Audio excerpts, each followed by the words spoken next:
What is up, everyone? So we are trying something completely new tonight, and it could have some awkward moments, like dealing with tech. So about 14 months ago or so, we started doing conversation, interview style, just little videos here in our office. Our very first one was me interviewing Jim and talking everything from ministry to disability to Lyft and the early starts of that. And it was just so good and so well received. And we've been able to interview people kind of as they've been passing through Orlando from out of town. And man, it's just been so fun for me to get to know people. And then ministry continued to ramp up and get busier and busier. And it takes a lot. It's a lot of work to get these videos up and running. So we kind of hit the pause button on these conversations, to be honest with you. And then we do this silly little news show once a month, our team here on Zoom. And I've been discovering some new technology that's really helped us kind of up our game a little bit. And then the wheels got turning, and I was like, man, like it would be really cool to utilize these things that we've learned and use them to bring our conversations back. But then we won't even have to interview people face to face, like here in the office. We could actually do it remotely, but also we could do it live, which I thought would be really cool. So I've actually got my computer up and running over here, so I can see your comments as you post. So I already see like Shar, I see you, and hi fam, and super excited. So as we're having this conversation tonight, you can engage in the conversation and participate and ask any questions or comments or whatever you want to do. We potentially can put those up on the screen if I could do a lot of things. So if I'm looking over here, that's why I'm looking at our Facebook feed and I'm doing all of that. So, but without, I don't want to keep talking too much. I'm going to talk a lot tonight. You guys know I like to talk, but we have a really special guest tonight, and I'm super excited. He is not in Orlando. We'll talk about where he's at. But if you were at Breakaway Camp this past year, he's a new friend, but he feels like an old friend. It feels like we've known him for a really long time. And so probably 5 weeks ago, I texted James. It's like, hey, like we're potentially going to try this thing. And then we didn't go anywhere with it. And then last week I was like, hey, let's make this happen. So James Kocian, we are going to try to bring him in and see if this thing works. Hey, our first win. It worked, and I can hear you. I can hear you great. Oh, man. And you are not in Orlando. No, I'm at home in Green Bay, Wisconsin. Chilly Green Bay. Oh, you don't even understand cold. It is frigid down here in Orlando right now. Oh, what's it down to, like 78? Oh no, it might have dipped down in the 60s by now. It is rough. And yeah. So Wow. we're tolerating it, man. Everybody in the office was wearing hoodies, and my wife got to wear boots for the first time this year, so she was super excited about that. That's so fun. So James, welcome to our conversation, man. We're so glad that you could join us tonight. Thanks so much for having me. It's great to see you, Ryan, and everybody else part of the list. Yeah, we've got people. Jill in New York is saying hello, and Andrew Mierke, who I think you know from multiple camps potentially. And so we're gonna try something really quick to see if this works. Oh, it didn't work. Oh, there it is. Do you see that? Look at that. Hello, Andrew Mierke. So we can bring in comments, and then Shar. Hey, fam. So, oh man, like this is too fun, right? Only put the good comments up, though. Yeah. So James, just leave that one off, okay? Okay. Yeah. Oh, Nicolette. Oh, look at. Oh my gosh, this is too much fun, guys. Hey, from the Samuels in Illinois, we got people from all over logging in. So this is super fun. And so far, we're off without any glitches. So we're gonna see if we can keep that going. But James, my intent tonight is for me, to get to know you a little bit better. Man, like when you do ministry together, Yeah. it feels like sometimes relationships are accelerated, right? You got this shared experience, you're working towards a common goal, so you really get to know people really fast. Um, but a lot of people that even got to know you at camp, for some of them, they just saw like they interacted with you maybe on stage, and that was the extent. And then there's people that weren't at camp that hopefully are going to watch this video, and you're not just like a 1 week at camp, James. Like we have a feeling that you're going to pop up I'm in in. different Yeah, places, right?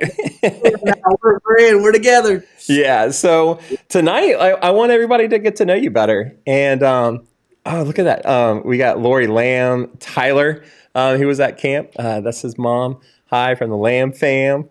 So I like that. James, before we kind of get into the nitty gritty tonight, Yeah. tell me and us a little bit about like little James. Tell us some of the history. Where are you from? Tell us about your family, siblings, mom, dad. Where are you from? Okay. So I have three iterations of my name. So there was no little James. I became James in college. My college professors, I went to college for music, and my college professors just called me James, and so that stuck. In high school, I was Jim, and up until then, I was Jimmy. So there was Jimmy. So I know I can usually tell when people by what name they call me, how When they met nervous you. about what they're gonna say about me. You know what I Yeah, mean? nice. But at the gym, I'm like, I don't know. I'm not sure. Let's be quiet about this. So yeah, I'm born and raised here in the Midwest, in Green Bay. Lived in Green Bay my whole life. It's been really good family. Mom and dad, they're still alive, and kicking, doing pretty well. Dad has dementia. Mom's got some other health issues with immune deficiency issues, but an amazing family, amazing parents. I'm the baby of the family, which might explain a lot to people that understand about birth order, about my personality. Oh I don't yeah. know, but hey, no, let's No, keep I it mean that was good. That was a good thing. really. But so I have three older sisters, and I had an older brother. He's since passed. He's been gone for a while, but he was severely disabled, only supposed to live to be 2 years old, and was only developed like a 2-month-old baby. So he couldn't talk or walk. And this is before really the advent of home health care. And so my dad worked in the family business, which his dad started at Piggly Wiggly. Oh, Right. And nice. so then my dad ran it, and then I worked at it when I was in high school. But so then my mom stayed home. My mom stayed home and raised the kids. But even more than that, I think it was she had to stay home for my brother because he Right. couldn't go to school and he wasn't getting any therapy. So, I grew up around disabilities as part of my life. I saw the way that especially my dad, to be honest with you, like the tenderness that my dad showed my brother in a very private way, like for our family, like he wasn't making a show of it. Like he would come home for lunch and he used to wear like dress shirts with like the sleeved, like not full sleeve, right? Cut Oh off yeah, sleeves, yeah. off like Hulk Hogan, but short sleeve dress shirts with tie and pants and dress shoes.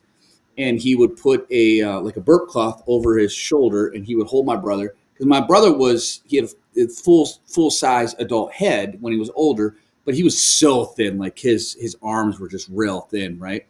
And so my dad would hold him like this, and he would spoon feed him like baby food, and he would just sit and talk, and we would talk about school and talk about the day.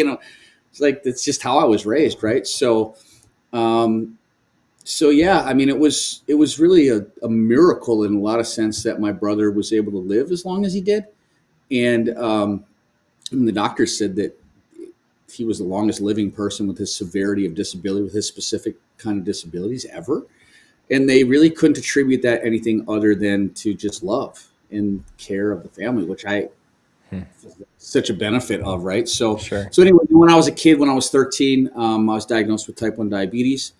So that presented a lot of challenges for me growing up in adolescence, getting older.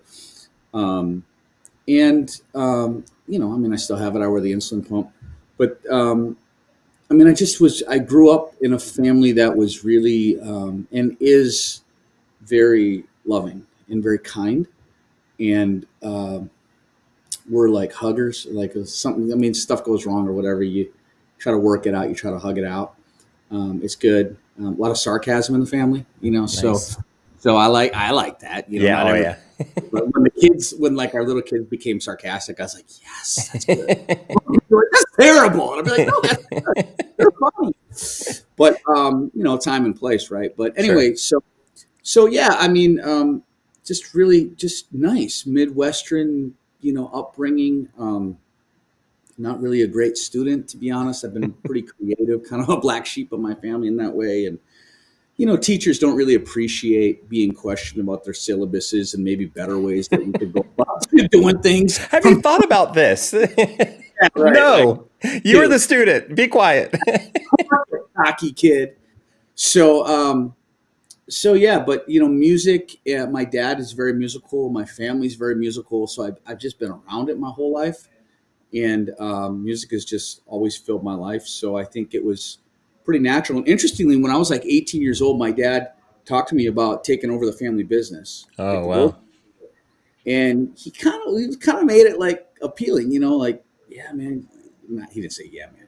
No. He said, but it's a good life, like upper middle class, and you good life and steady income and all those things. And is this something you're interested in? And Hmm. at 18, you're like, kind of like, what am I doing with my life, right? I don't have to And go find a job. Yeah, man. exactly, it's like built in, and it meant a lot to me that he said that. And I said, it's just, I just have, I feel like I just have dreams in my heart that I really want to Right. chase.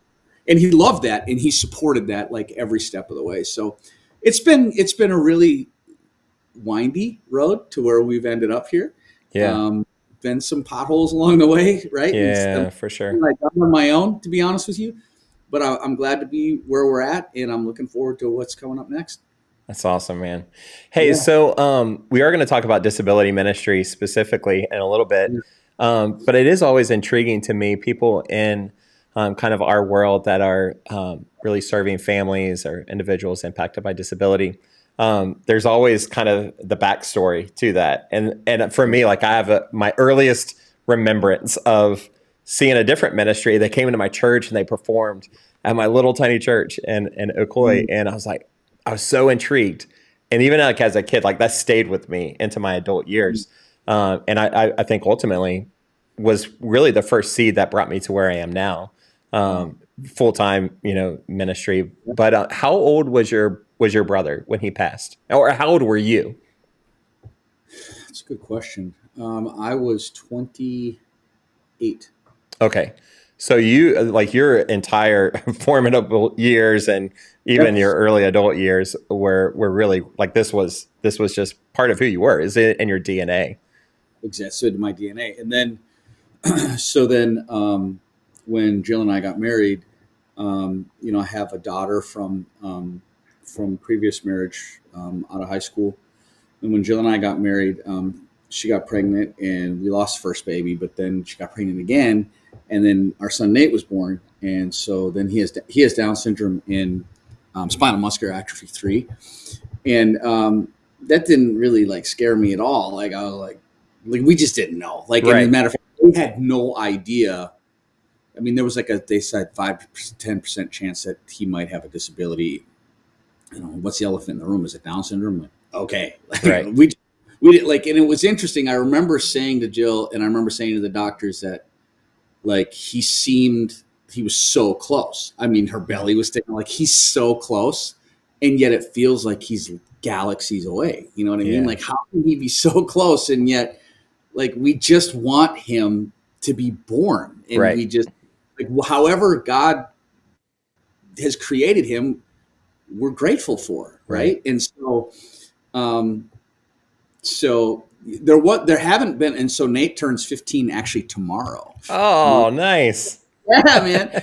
So there hasn't been just a small handful of years that I haven't. I mean, I'm a sibling, right? But now I'm a parent, and so I've really has really just been a part of my life my entire life. That's awesome, man. Yeah. Hey, so let's rewind just a little bit. Yeah. We'll get back. I definitely want to talk about Nate quite a bit. Yeah. So what kind of activities other than working at Piggly Wiggly were you into? Were you an athlete, primarily music? Like what kind of things were you into? Yeah. So yeah, I was definitely into sports. I was into baseball. Primarily, baseball was my jam. Um, I loved it. And then when I got sick with diabetes, I still played for a few years after that. But like my vision, my blood sugars were messed up really bad, and my vision was consequently messed up. So like I used to play first base, and that's not great when people are constantly throwing you the ball and your perception's all jacked up. Right, right. Well, I played basketball as a kid, but I just wasn't really that good at it. So, but throughout that time, then I was always into music, like I said, but I got into skateboarding then. Oh, And nice. yeah, I used to love to skate. We had a little half pipe in our backyard. That was cool. And then right about that time, maybe like 14 or 15, I got into snowboarding. Snowboarding was really starting to like be a thing that you saw. And my parents got me a snowboard for Christmas and just took it out on the neighbor's backyard hill. It was a lady that had a pink house, so she was Pink Lady. Of course. The Pink Lady's house. Makes sense. We would go there for hours and hours on end and just like strap the snowboard on and go over this jump and crash and just back and forth. And this is before the snowboarding was really like cool. It was never cool. It was like despised by skiers. Yeah, and I think it still is. Yeah, I was raised like as a skier. My sister was a really good skier, and so then I downhill skied too. But I'm like, well, snowboarding. I mean, that is like a completely different thing. So that's something that I've been into and still am really into, is downhill skiing and snowboarding. Don't skate much anymore. Yeah. But not like Tony Hawk, right? Yeah. But so that was pretty much it. And then I pretty much kept those things up, stopped doing baseball, and still skated and snowboarded, but really got into music and playing drums. Actually, drums were my thing. I started on piano. I was horrible on piano, like god awful, horrible. There's this one song called Fred, and I could never play it. It was terrible at it. And my teacher told my parents, like, Jimmy, like, he shouldn't play the piano. Like, he's not made for the piano. It's kind of a crush to the ego. Man, it's like for kids, like, he's going to get it. You're like, no, he's never going to get this. He's just not going to get it. With the piano, he doesn't have it. And so then I picked up the drums. My dad is really rhythmic, and so I had good natural rhythm, and that was like my life goal, was to be a drummer. Like, I thought I could be a drummer, be a studio session drummer somewhere. And so I just put everything I had into it. Like in middle school and high school, I just would just drum for hours and hours and study Buddy Rich and like jazz lessons. Took college lessons in high school, like the whole bit, and got a scholarship playing drums. But really, like my senior year of high school, I sat down at the piano again and just kind of started hearing melodies in my head, and sat at the same family piano that I got kicked off Fred. Right, that you stunk with. Yeah, that we still have, actually. Now we still have that piano. It's a family treasure. Are you any better at piano now? Well, I'm better at piano, but I still suck at that song Fred. So it's just me. He was not wrong about me, but it's really the song Fred. Maybe it was Fred. Yeah, it has nothing to do with your ability. At some point, we got to look at Fred, right? For real. So, anyway, so I started to, but I was terrible at like the technicals of music, and so I just started in the key of C and like played a chord. And then I figured out you could play that same chord in a different inversion. And I was like, oh, it started to make sense to me. And then I just spent like literally thousands of hours at the keyboard, just playing and just like learning every chord in every inversion, because I just loved it that much. I just became absolutely addicted and consumed with music and the piano, and the ability to like hear a song and then play it, or play a song and then write words to it. So that really just took over then. And, it's been going since then for 30 years. That's awesome. Who were some of your influences during this time? Like, obviously not your piano teacher, but Definitely not. Who were some of Definitely your influences that really started to shape that? Obviously, your dad, I know, drumming not. at least. Yeah, totally my dad. Um,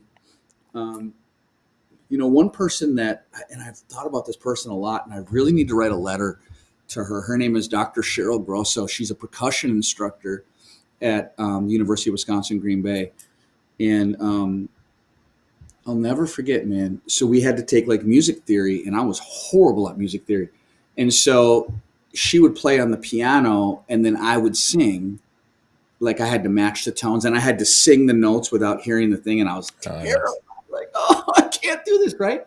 And once she stopped and she looked at me and she said, "You have a really nice voice." And I was like, "What?" And she said, "You, I think you're a singer. I think you need to be a singer."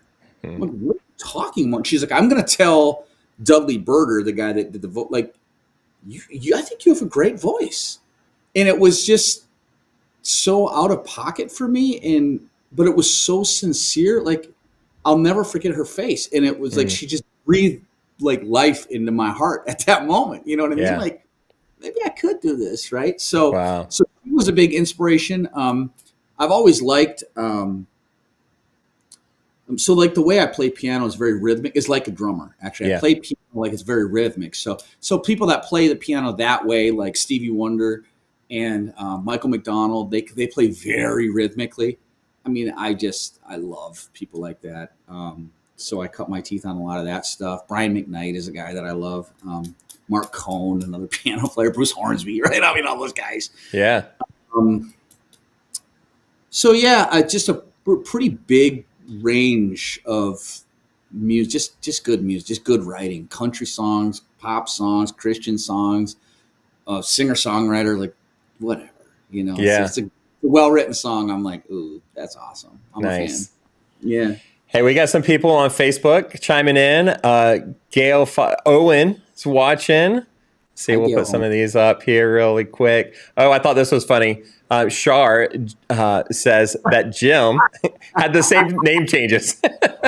So there you go. That's awesome. Oh, man, this is one of my favorite people in the world. Colin Cohn up in Jacksonville says, "Hey, Ryan and James."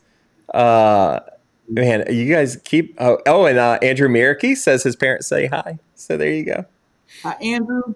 And Ronnie thinks that Nate is the man. So happy birthday, Nate. We're going to have to get Nate in here in a little bit. We'll get Nate in. Yeah, for sure. Hey, so we talked about maybe musically, who some of the people that really spoke into your life. But spiritually, who were some of those people that really began to, and this might have happened, right, from your earliest memories, but who really shaped your spiritual journey? It's a good question. So I was raised in a traditional denomination, Lutheran, and I always just thought that like a relationship with Christ or being saved, that kind of language was for like those people, like just people that had just completely fallen off the rails out of their life and they needed to be saved from something. And I was like, always thought of myself as like a good person, not a great person, but like I don't always hold the door open for old ladies, and but most of the time, yeah, right, like I had good manners, so I didn't understand that even my best was filthy rags, right, according to God's standard. So, but then as I was in college and a little bit like around that time, I started to get connected. I was working at a music store at the time. And a pastor came in who was starting a new church, and he was like, heard me play the keyboard or something. He's like, "Well, would you be interested in playing keyboard at the church?" And then I was like, "I don't know." And he's like, "Well, we'll pay you." And I'm like, "I'm very interested." Actually, 100% interested. Yeah, like $100 a week. Like, yes, sign me up, man. Right. And so I did that for years. And so this is back in like the Integrity Music days. So they would like drop off tapes and CDs of like Integrity Music or Andre Crouch and be like, "Can you program this into your keyboard so we can have like the full arrangement?" I'd be like, "Yes." And then I would spend like 2 hours doing one song. And I was like, I didn't care though, because I loved being a part of it. But I was really just a hired gun. I would come in. I had no relationship with anybody. but through that time, I just met other Christians, and there was a gentleman by the name of Joseph Jennings, who he's since passed, but former gang member, and he was traveling through the area, and he was doing these evangelistic outreaches, and he would talk about his life in LA and in the hood and stuff. And we did this event, and he came in like 5 minutes before the thing, and I had set up all the gear in the gym. And he came in and he's like, "This is all wrong. You need to move it." And I'm like, "Oh, dude, this guy's like, you could have told me this an hour ago." I was so mad, right? So then I go, and then we get the thing. We're done, and I'm still mad. 2 hours later, of course. And we do the prayer circle after, and he's like, "Well, we need," and I'm like, I'm freezing. It's freaking Green Bay, man. I'm cold, right? And he's like, "Well, we need to pray for James," and I was like, "What?" He's like, "We need pray to for your attitude." No, we need to pray for his pride. I'm like, "Oh, this guy is my pride." My pride. I was so offended. I'm like, you're the cocky guy that walked in, right? I was so mad. I went home, and at that time I was listening to Kirk Franklin. I love Kirk Franklin. And he had this record out, Kirk Franklin and the Family. And there was a specific song called "Where the Spirit of the Lord Is." And then it says, "There is liberty." And I drove home, and the song was on, and I backed the car into the garage. And as soon as it came to this one part, "Where the Spirit of the Lord is, there is liberty," I just started crying. And the song got done, and I just hit repeat on the CD. I sat there for at least a half an hour listening, and I was crying, and I didn't understand why am I crying. I was so angry, and then I just thought, I think maybe I do have pride, and I don't think I have liberty, but I think I'm a good person, and I just couldn't make sense of it all. And my salvation prayer was, "Jesus, I don't know. I feel like I need you, and will you please save me? If I'm not saved, will you please save me? Because I want to know you," right? And nothing magical or spectacular happened. I just wiped my tears away. But looking back now, like I'm still in that car, and I can still feel my heart just beating like that. So, but he was a major influence for me, right? Because he spoke in a way that I didn't like, but he spoke truth. Right? That's probably the best time you've ever been offended, right? Right. Like, thank God, right? Exactly. Since then, there have been other pastors, spiritual mentors, spiritual fathers. My dad was a big, and still is, a big influence on me. When I got offered my first worship leader job, I was really excited, like my first salary job. And he said, I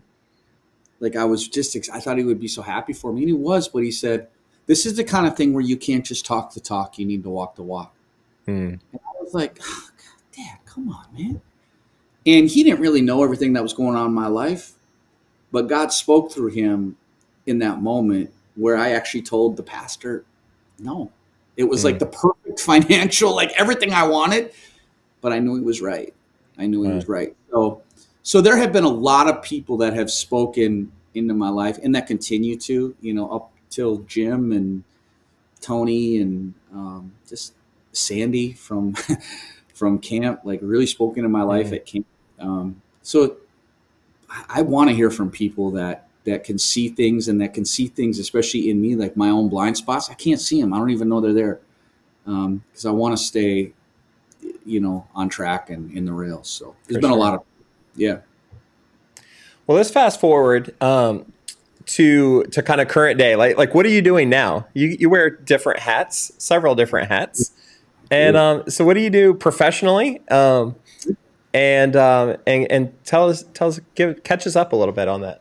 Yeah. So professionally, I do music. I work at the church. My job is officially part-time. I'm not sure what that means, because I every day. Part-time hours or pay? For sure. But So I've been the worship leader there. We're coming up on 19 years at the church here, and it's been a tremendous growth opportunity. These people have shown me love and grace beyond what I deserve. Honestly, it's been an amazing journey, and I'm really grateful for it up to this point. So I do that, lead that on Sundays, and then we do a ministry called Celebrate Recovery that I am the pastor over, but also the ministry leader of. And so I've been in it since we started it. I deal with being a codependent personality. I deal with addictive behaviors for sure. And I've just dealt with shame. Shame really generating from being a believer and making poor choices. Like Paul says, the things that I want to do, I don't. The things I want to do are the things I do. Right. And some of the things that I've done that I knew not to do have caused tremendous amount of hurt to people that I loved and to myself. And I knew it was wrong and I did it anyway. So that has caused, just some damage, right? Some damage that I'm working through. So I do that. And then I do the creative design stuff there with the posters and blah, blah, all that kind of stuff. And then outside of that, I do music professionally. So writing songs, producing songs, engineering. I'm a songwriting coach, so I have about a dozen students, mostly in the U.S., but a couple not in the United States that I meet with usually on a weekly basis over Zoom and teach them about writing songs, lyrics, music, creativity, stuff like that. I got to tell you, one of my favorite parts of camp this past year was the songwriting class. And the song that was birthed out of that was just absolutely beautiful. And I can't wait for next year we've already, penciled you in, by the way, for songwriting. So kudos to you, man. And your abilities to teach and get out of people what's already there, right? And to be able to pull that out is beautiful. It was there. And it's, the biggest thing with people's creativity, and I've learned most of these lessons the hard way. So I teach from a place of here's the things that I've learned. Let me help you avoid some of the pitfalls, kind of from the failure perspective. But I have learned that, especially as creatives, we have an inner critic, right? And an inner editor. And so when we come up with something creative, as soon as it comes out of, we're almost saying, nah, that's no good. That's garbage. That's trash. That's horrible. Before the idea can even grow any roots, we've already completely cut the tree down and thrown it into the fire. And so in the creative process, I really am trying to help people in our tribe to just get an idea out and then to affirm the idea and then see what can kind of grow off that. And I have found that, especially in songwriting, usually the best kind of the keeper ideas are 4 or 5 ideas down. So we play this game that one of my students calls WeSib, which stands for what else could it be? So we talk about an idea and be like, that's great. All right, what else could it be? That's really good. Boom. And then when you hit it, everybody knows wow, that's it. That's it. So I try to bring that to all aspects of, preaching a message or teaching songwriting or music or conference or anything. Don't just say the first thing, really think it through and kind of see what else might be there. So, it's cool. So in addition to songwriting though, you also sound engineer. Is that the right terminology? It is. Okay. Sound engineer. Yes. Can you tell what I already know the answer to this, but I'm fishing here. Tell us some of the projects that you've I know you're proud of all of your projects, but there's some that maybe have gotten a little more attention than others. And so tell us some projects that maybe recently you've been working on, even places that maybe we would have heard some of your stuff and never even knew that we heard some of your stuff already. Right on. Appreciate that. So I just, as a matter of fact, I didn't know this, but my daughter Maddie sent me this. Oh, it's a little bit wonky on the. Okay. Yeah. It's for your consideration. Maverick City. Maverick City Music with Kirk Franklin. So it's up for 3 Grammys this year. And the best part, and I didn't even just see this, I just got this 2 days ago, is this particular song that I worked on is called Fear Is Not My Future. featuring Brandon Lake and Chandler Moore, and that's up for Best Contemporary Christian Music Performance and Song. So of the whole album, that one particular song. So that's an incredible opportunity to be able to work on that with these kind of like caliber. And as I told that story about Kirk Franklin, right? Yeah. Like instrumentally was, and then to be able to work on a record that he's on, like to be able to hear it and then, be in my studio and then be like, that's Kirk Frank. Like that's Kirk. Should have happened. Like that's Chandler Moore. Like, dude, what is happening? Like, oh my goodness, right? I even told Jill, I'm like, Jill, just take my picture because I can't believe like God is so good. Like I can't even believe this. And so yeah, that was amazing. That was really amazing. And then so I've never been involved. I mean, I've like 1 or 2 degrees away from, people that like win a lot of awards, but I'm a part of it, right? And I'm happy for them. But the truth is, man, those people brought me in to what they were doing. That's the truth, right? And so it's relationships. It's always relationships and everything. And so then the other cool thing is there's another project called Paper Rainbows, and I was involved in that project as a producer, and so as a person that contributed musically to the project. And so that is up for Children's Album of the Year. Nice. Oh, I know. It's crazy. It's crazy. So it went from like nothing ever to like, I cannot believe this is real life. So, yeah. So we'll see. Man, congratulations. That's amazing. And you know what's so crazy? Back at camp, you used to play this that song "Bless Me." Oh yes. Yeah, I love that song. That's the song. That's the song right before "Fear Is Not My Future." Yeah. And so I was like, man, what was that song Ryan was playing? Like I didn't even know the album was out. It's on the same album. I got it, and then we're listening to it like the day after camp, and I'm like, I said, Jill, this is the song. I'm with that right there, like that. And she's like, oh my gosh, I can't believe it, right? And so now it's just crazy how all that works. So I love the diversity too. So you're up, some projects that you've worked on in the children's category, and is it gospel? Is that the category that it's nominated for?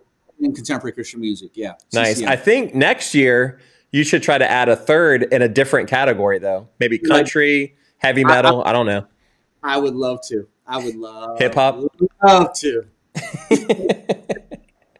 Hey, so we are going to we're going to shift just a little bit here, and because I know leading up to camp last year, you and Jim, had really developed a really tight bond, and it was really cool to kind of watch that develop. And then at camp, you guys working together, and you guys have maintained that relationship really closely after camp. And so I think we're going to try, man, we're using our technology to the fullest tonight, guys. We're going to bring in James, Jimmy, Jim. Hey! Look at on the right side of my screen. I've got 2 James, Jimmy, Jims. I don't know that this has ever happened in the history of technology. I don't know if we want to do it again. You should have gotten a middle. I should have. I can probably rearrange, but I'm not going to. So too techie. So this is completely unrehearsed, by the way. If you're watching on Facebook, and I see you guys, you keep commenting. Thank you so much. And by the way, if you're watching on Facebook and you have some questions that you have for James specifically, but really just in general, also, we'll answer anything, I suppose. But comment in the Facebook feed, and we'll make sure that we try to get to those tonight. But I really wanted to spend some time talking about you guys and what you guys have been up to. Oh, look at a little bromance going on over here. I love it. What have you guys how have you guys stayed connected since camp? So I beat you to the heart. You just couldn't see it. If people don't know you, they don't realize how funny that is. But Jim was throwing up some hand hearts there too. Hand hearts. Yeah. By So the way, my wife put a comment on here that I think is really important. She said, "Celebrate your God-given gift. yeah, Forget forget Fred. He's dead." forget Fred. There it is. Oh, Ronnie, yes. Thank you. Put him in the grave. If there's any Freds watching, we are so sorry, but Fred is dead.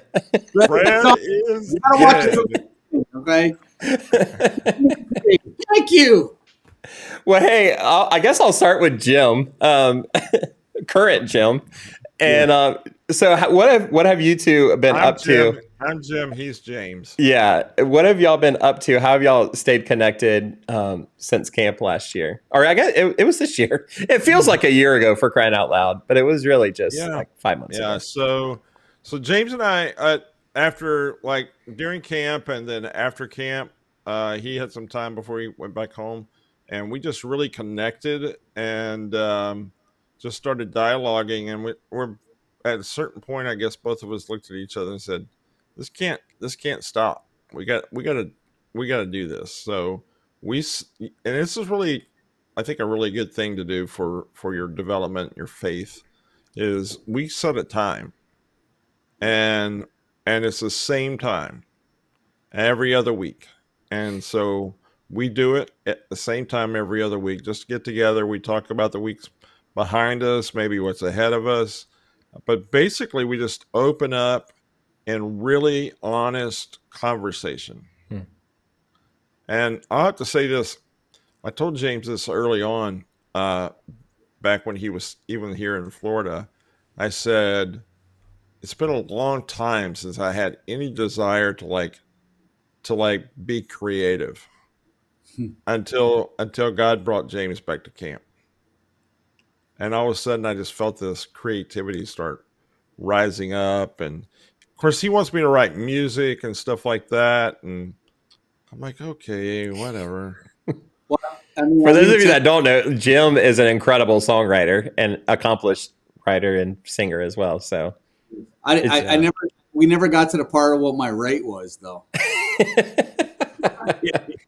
I'm so, he's just hoping he gets the friend discount there. yeah, he does. I don't know if you know this, but last week I got a manager, an agent. Oh, He'll be in touch.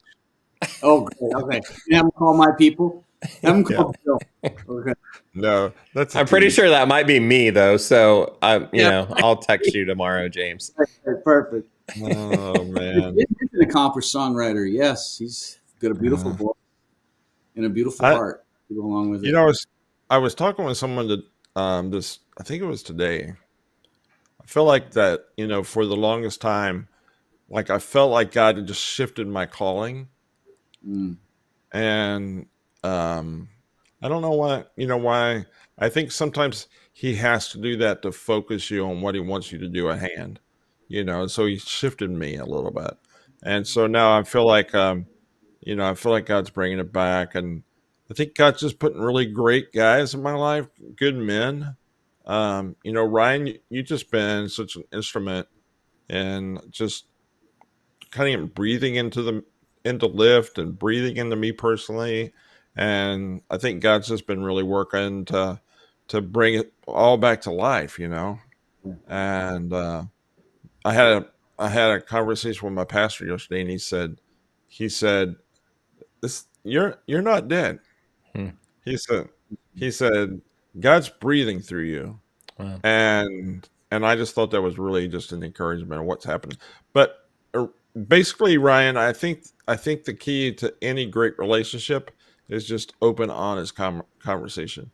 And so a lot of the guys that I had conversations with in the past have moved on. They're with Jesus now. Hmm. And so it's time to kind of put those pieces back together and get guys that we can really connect with, and James has become that for me. That's awesome.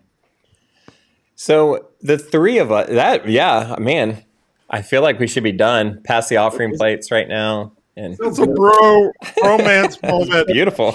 I have to say that for me, God has spoken through through both you guys, through so many people at Lyft. Like I can't, I'm just now beginning to unpack how important our week at Lyft Disability Camp was, and our 10 days, 11 days or whatever in Florida. Like, God knew exactly what he was doing, and he used all of you. Like he used the staff, he used the volunteers, he used the campers, he used even the staff at that were working at the camp that weren't even part of our camp, right? At what's it called? Yale Lake Yale. Camp? Yeah. Like, just use so many people to just meet us in the need, in the struggle that we were just facing spiritually, right? And just needed to hear from God. And we're still unpacking that. And y'all are still like, we hold those things so tightly and so precious and so close to our hearts. And just the way that you all have opened your arms to us and embraced our family, the kindness that you have shown us and shown campers and shown our son, right? Like, that's everything. It's a safe place for families like mine, beyond anything else of doing anything, speaking or singing or anything like that. Like, we know Lyft is a safe place for Nate. And that means everything. Everything else is just a bonus for us. Like, we want a safe place for our kid to be loved and to be accepted, right? And to fit in and to have value and to have a place. So that's all that means to us. Jim, you have spoken, you continue to speak into my life. Every other time I have a little book, Ryan, on my, not a book, a note on my phone where I titled it Notable Quotes. And when anybody says something that I'm like, oh, I want to really remember this, I put it in there. And Jim gave me 2 today. Wow. And the 4th time he's in the book. He's had 2 from July and now 2 from today. He had a good day today. He started his day with oatmeal, and I think it changed everything. So I can't tell you how many times he talked about having oatmeal, and then it was like birthed like this whole new gym today. It was beautiful. I think I need to go to Costco tomorrow and just send you some oatmeal, bro. Okay, so anyway, the quotes from Jim. I want to hear them. So anyway, it's been, but it feels like it's life-giving to me. That's how I feel. I just feel energized, and I feel like valued. I feel valued and I feel valuable every time I'm in a conversation with people at Lyft, and with you specifically, Jim, and with your family and with your network. It just is like Ryan said at the beginning, like, yeah, we just met, but it seems like we've known each other forever. And it's just a beautiful thing. And so it's very sacred to, like, these relationships we hold in the highest regard, and we love you all. Yeah. Hey, while we've got both of you here, Shar actually asked a really good question, and maybe y'all can maybe take turns at answering this. It's a little bit long, so I don't know how it's going to show up on our screen, but I'm going to try. Okay, yeah, that works. Okay, so it says, okay, I have a question. So James and Jim, or James and James, or Jimmy, are both creatives. What is your trick to getting yourself out of a creative slump? And how do you maintain your faith when you're feeling that slump? Like a writer's block, if you were a writer, like how do you power through that? Well, again, for me, it was just connecting with people that are just filled with the Spirit, and it was drawn out of me. It was when you're around that environment, people that are honest, and that's how I think it just happened for me, kind of supernaturally, and I think God just gave me that moment. I'm sure James, like professionally, as you are teaching other songwriters and stuff, you probably run into this pretty often. Yeah, so that's a beautiful answer, Jim. My answer will have no spirituality component to it, so I'm glad that Jim. We're getting both sides, right? Spiritual stuff. So if y'all are not into that, then you might want to skip over this part. So when I was a younger writer and just younger creative, I used to have to environmentally kind of get in a mode, right? Like if there's too many things going on and I needed to just focus, I needed to be quiet. I like night. I had all these like creative areas and I needed to be inspired, right? But then when I became more of a professional writer by hanging out with other professionals, I'm like, well, how the songwriting session should be from 10 to 2. I'm like, how are you creative at 10 a.m.? Like, I'm not even hardly up yet, right? It seems weird. And Lots of caffeine. yeah, Oatmeal. right. Eat oatmeal. Lots of oatmeal and coffee. But for me, something happened where it changed, and it became less about the creativity that was coming like a thing that happened, and more that a thing that is. And so I learned to lean into the fact that God made me creative. And so I don't need to perform creativity because I am a creative person. Right. So like it will just flow out of me. And I knew it changed when Maddie, who's 21 now, was like, she was into Dora the Explorer. And da, da, da, da, da, Dora, and I'm like, oh, that song I can't hear SpongeBob and write a song.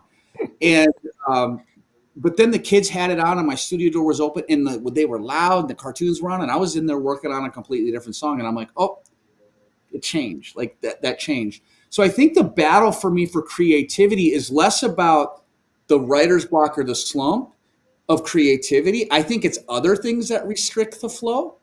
It's usually myself. It's usually the pressure of having to be creative, like in that anxiety of feeling like I'm going to fail. Yeah. I'm not going to bring value. I'm not going to bring creativity. It's not going to be enough. Like that's a thing. And so there's a book that I just read recently in the last year or so called The War of Art. It's the opposite, of course, of the art of war. And the basic concept is to just show up. Just show up. Just if you're a writer, just write. Yeah. Don't critique it. Yeah. Just write every day. You don't have to write a masterpiece. Take all the restrictions and the things off and just do. And then what happens is you just get into that mode. Just like Jim and I continuing to show up. We develop our relationship here, and my creativity gets strengthened when I show up every day and write songs and produce music and become more creative, right? That's good. Yeah. So there was a statement by a guy. He said, when you start writing, don't think about what you're writing. Just write. Yeah. Just start getting in there and just doing it. I think that's a really strong truth. The other part of her question, though, was how do you maintain your faith when you're feeling the slump? And I think I'm reading a book, and it had one really great, outstanding quote for me, and that was, "Presence brings transformation." So when you're in the presence, transformation starts taking hold. And so I think that's part of, whether it's music or if it's silence sitting before God, I think the transformation comes. I think to piggyback on, thank you for bringing that part of the question up. Every creative I know feels emotion strongly, like just as an empath. And so sometimes the highs are higher and the lows are lower. It's a blessing and a curse, right? Absolutely. And we're more sensitive to things. My pastor calls me radar. Sometimes he's like, you pick up everything. I'm like, it's not really great. That's not really it's funny, but it's not really a great thing, right? Right. And so I think just being aware of that and just allowing space for that. I think that's okay. Like that's why I try to separate what I do with who I am. Yeah. Who I am, like I am a creative person, and that expresses itself in song or in speaking or preaching or teaching or whatever. But that's not like I am loved by Jesus. Like I am forgiven and I'm his child, and nothing I can say or do is going to make him more proud of me or love me more. Yeah. I've already have his stamp of approval. Yeah. And just for me personally, if I can find ways to release the pressure of creativity or whatever the performance, I don't like performance based or conditional based things. So when I'm in those in the environments, I tend to not do well.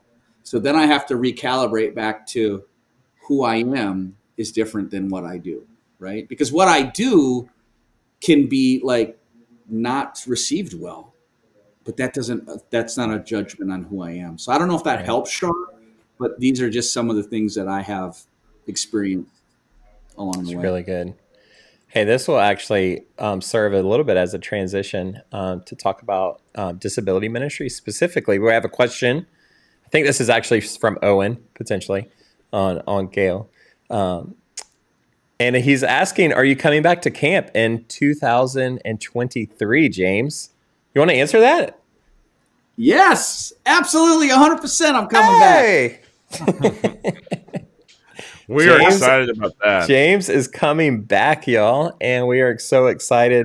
So James is James had to wear two hats, two very big hats at camp this year, and we're hoping that he's only going to be wearing one, not because he did better or worse at one than the other, but we really feel like so James is going to be we all felt as our Lift team just felt like worship was so rich, worship through music at camp this year, and more so than I've ever been there and experienced. And so we've asked James to come back, and he's going to be leading worship for all of our chapel services and extra stuff. And I think we're really going to try to ramp up the Rhythms of Grace connection there and really highlight that relationship that we have.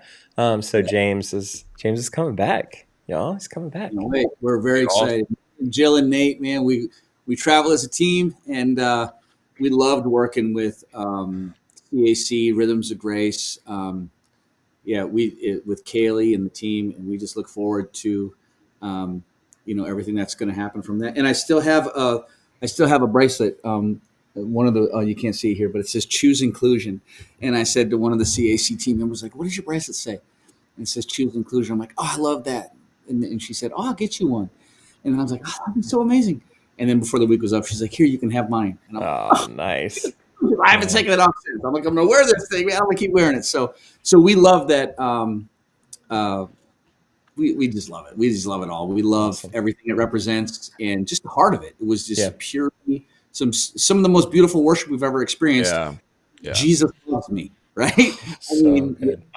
It was so good, right? And I think that what it did is it created moments that were like, you sometimes you go to church and you feel like you're connecting with God and with everybody else around you, and you just wonder what heaven's going to be. Yeah, and I think when we get, I think what we experienced at camp is going to be something like heaven. People from all backgrounds, people from every situation, just in honesty worshiping God. Yes. Yeah. And I have to tell you, James, for me, there was Jesus Loves Me at least twice at camp, and both times I was in tears in the back of the room. And there was times where it was loud, and that tends to be the type of worship I like. I like one, I don't sing very well, but I like to sing loud. And so if the worship is loud, I don't hear myself. And so I tend to sing even more and be more expressive. And but I have to tell you, for me, maybe one of the most profound moments in worship was the silent worship that we had at camp, and where we signed "Jesus Loves Me," and it was completely silent. And to me, I hate silence. I hate it. And it was this moment of like, oh wow, and to like worship just got so much bigger, and the littleness of it. Right? It was so weird. Like it got small and quiet, but it got big and loud to me in my spirit. And so, man, that was just really, really profound. So thank you. Yeah. Thank you for that. Oh, Lori, I want to talk about, because you do more than just breakaway camp. I would love to hear kind of some of the other stuff that you're doing ministry-wise in the disability world. But Lori says Rhythms of Grace performed at all 3 services this weekend and uh, Oh, brought us all to tears because they worship with such purity and honesty. oh, And I would echo that, Lori. That is so, so, so true. Sorry, I missed that one. Yeah. I think that's every time they lead worship, to be honest with you. They just have Yeah. an amazing gift. Um, so, James, can you tell us a little bit about some of the other things in the disability world that you're connected to and how you've been serving just ongoing, even outside of Breakaway? sure. So the other camp that is the primary camp that we lead and speak at is Camp Daniel up here in northern Wisconsin. They just opened their new camp on their new grounds, so it was at another place called Lake Helen, which they were renting for 20 plus years, and it was an okay camp, but it really was not very wheelchair accessible. Camp cabins were horrible and stinky, but it was a vibe too, and it was okay for a time. But their whole thing was building their camp debt free.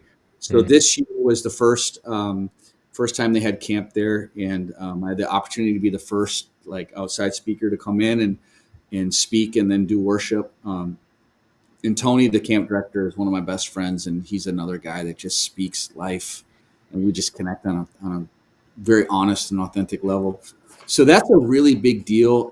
Tony was the first person, as a matter of fact, that when we found out Jill was pregnant, I remember giving a sermon at church and showing the ultrasound, Yeah. and said, they say he might have Down syndrome. Like, we don't know. I was getting emotional because I didn't know what I didn't know. And Tony came up to me after the service, and a lot of people were like, well, we're praying, and I'm like, praying? I'm not sure. What are we praying for? That he wouldn't have it? That doesn't seem, I'm not sure about the theology there, right? Like, if he's got it, he's got it. I'm not sure we can pray it away. Like, I don't know. But they were well-intentioned people. But Sure. Tony came to me and big smile on his face, and he said, that is so great. And I was like, what? And he's like, that would be so great if your son has Down syndrome. It would change everything. Wow. I was like, just in that, how God just speaks in a moment through you, and you're like, you don't even realize, but you were just like, you didn't realize it was like a hot air balloon, just all of it came out. Like, you know what? It will be great. It doesn't matter whatever diagnosis he has, man. We're going to be happy. So it was awesome. So we're very closely knitted to them, connected to them. In the disability community, there have been other groups and things that we've been connected to, but not really any other camps. There's been some talk about maybe doing some things here in the future, but we haven't really committed to anything as of yet. And then outside of disability ministry, then I teach songwriting, music production stuff.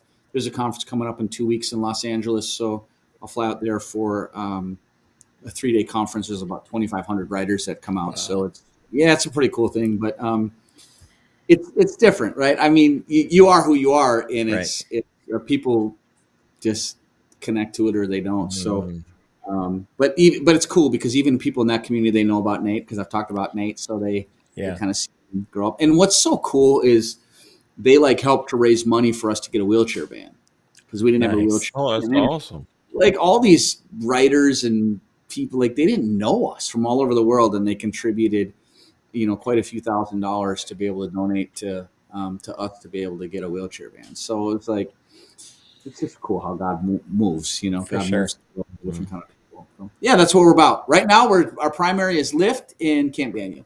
Nice. Yeah. So we've been going an hour, guys. It's like being around the campfire when every thought you have is just coming out. I feel like we should just keep going all night long.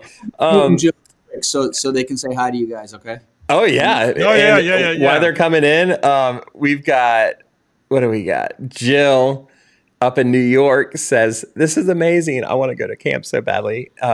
We love you guys. Jill, we are going to get you to camp one way or the other. I'll come up, drive from New York. So how's that sound?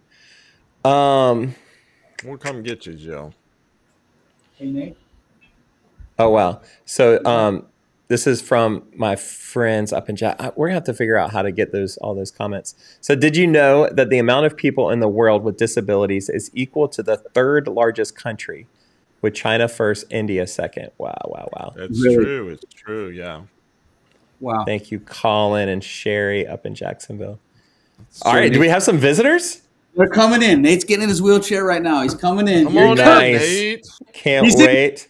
Not in yours yet. Come on, Mama. We're waiting Oh, for we you. got Nicolette is already. Man, I gotta figure out how to do that. Like it Happy says, birthday tomorrow, Nate. Nate from Nicolette. What's up, Nate? What's up, How bro? are you, man? Yeah, man. That is your go-to pose. Yeah. You gotta move, right? We have a video that just like it's on loop here on one of our TVs, just so when people come in, they can kind of see stuff, and it's from camp. And we had our team that came out and filmed for a day. They got Nate at the pool, and like it was that same exact pose. Yes, that pose. So I see Nate in our office doing that by the pool Every day. about 24 times a day at least. Is that what you do? So Nate, Nicolette says happy birthday. Shar says happy birthday. Our whole team here. We love you so much, Nate. Love we you, hope you have a buddy. really great day. Where's Mom? Get your mother. Mother. Lots of kisses. Where's- I like it. Where's mother? Did you just ask him where mom was and he just yelled for her? Is that what just happened? Jill, There she is, Jill. what's going on, Jill? How are you? Welcome. This has been a wonderful interview. We've been watching the whole thing. So, Oh, Have you? Oh, that's so cool. listening to you guys again and seeing you and hearing from you, it's just been really awesome. well, I'll put up a comment from Ronnie from a while ago in the same interview. It says, y'all need to move here right now, Jill and James Kocian. Look, that interview over. They're on their way. They're on the plane. We if somebody said Man. leaving right now. So that was it. That's right. Oh my goodness. So much going on. And I you guys are actually going to be in Central Florida in December. I hope this isn't like secret information that I just ruined for everybody. So maybe did you I'm say? feeling maybe a I part didn't 2 know that. in person, if we can maybe do that. This was great, by the way. I felt this was comfortable for me. And I hope it was for you as well, James and Jim and Jimmy and Yeah. James and all of you. Jimmy. But hey, one of the things that I've done in every conversation that we've recorded is whoever I'm interviewing, I just give an opportunity to speak to our crowd that might stumble across this video at some point. And I know this is a moment where you're just like, hey, the Holy Spirit, what do you want me to say? But what encouraging word would you say to somebody watching this video? I would imagine there's going to be people in the disability community, some in the music community that might stumble across this. But James, what would you say? Just some parting words of encouragement to whoever might stumble across this. I know, heavy, right? I should have warned you for that one. I didn't. It's beautiful. Thank you. I would say the life of being a parent of a child with a disability is a gift, and it's a privilege. It's an honor to care for people that are so supremely valued in the kingdom. I think there is a special allotment of grace for the families. And whether or not anyone on this side of heaven recognizes that doesn't validate or invalidate God's perspective on it. We have a long way to go here in our society. We're in the United States of America, and in many ways we are very forward with our inclusion. But even in what is supposed to be the safest places in our institutions, which would be the houses of worship, which is God's house, the church buildings, we still have light years to go to include people of all abilities, of all cultures, of all races, to give people an equal chance and a seat at the table. But I would encourage us to band together and to stay together and to stay positive. It's easier to talk about the things that we don't like and the things that we're against. But a good friend told me that our energy is better invested in casting vision for what we are for, and speaking positively and speaking life and encouragement to one another. And so, as Jim talked about before, just staying connected in authenticity and in vulnerability. I know that just being Nate's dad, I've learned more about God. God speaks through Nate more than anyone else has spoken, in my life, really, honestly. And the simple things like Nate just says thank you all the time. And even randomly, he'll just say, thanks for everything, Dad. We're just driving down the car. I'm like, thanks for everything. Like, and it's just such a beautiful thing. He needs help with bathrooming, and he just needs help. And then it's an honor. It's not a hassle. It's an honor. And God speaks through Nate to me, because Nate is my child and I'm God's child. Nate's God's child. And that's a beautiful heart to have of gratitude. So I would just encourage you to get plugged into the disability community, a faith community that is healthy, that values you and that listens to you and your needs as a family, to advocate for yourself and for your child and for the vulnerable in your community, and to tear down walls and build bigger tables. Wow. Very, very well said, James. Thank you so much for that. I don't have a way to display hearts, but we're getting lots and lots of hearts on Facebook. So that's good. They just keep coming. It's very encouraging. Ronnie says, this is one of the best interviews. Love you so much, Kocians. We love you too, Ronnie. Aww. Oh, and Beasley says, happy birthday, Nate. I'm not sure how she did that, but she says happy birthday. Thanks for called her. Yes, this is Beasley. Hey, as you were talking, James, and we'll put you on the spot, I feel like that's a conversation, an isolated conversation that really would be valuable to have, is that inclusion in the place that it should be most is maybe one of the places that it's least. And maybe get some people that are in that world, that potentially, influencers in that community, and can really help shift some change. And so I feel another conversation happening soon. Yeah, I love it. We've been many more conversations. Many conversations. We've been having the conversation in our church community. And what's interesting is it's usually met with budgetary concerns. Yeah. And I just don't understand. I don't understand the response to how much something costs to making something accessible to show dignity to God's people. Yeah, there's no price tag. That it's all God's. Yeah. So why wouldn't God's house be fully accessible, every room, every part of it, to every person with every mobility or ability level like that? Yeah. And so it's not even what does it cost us? What does it cost us to not do it? To not do it, yeah. That God's house isn't fully available to you. Mm-hmm. That's a hard message, and that's not one that I can get behind. So yeah.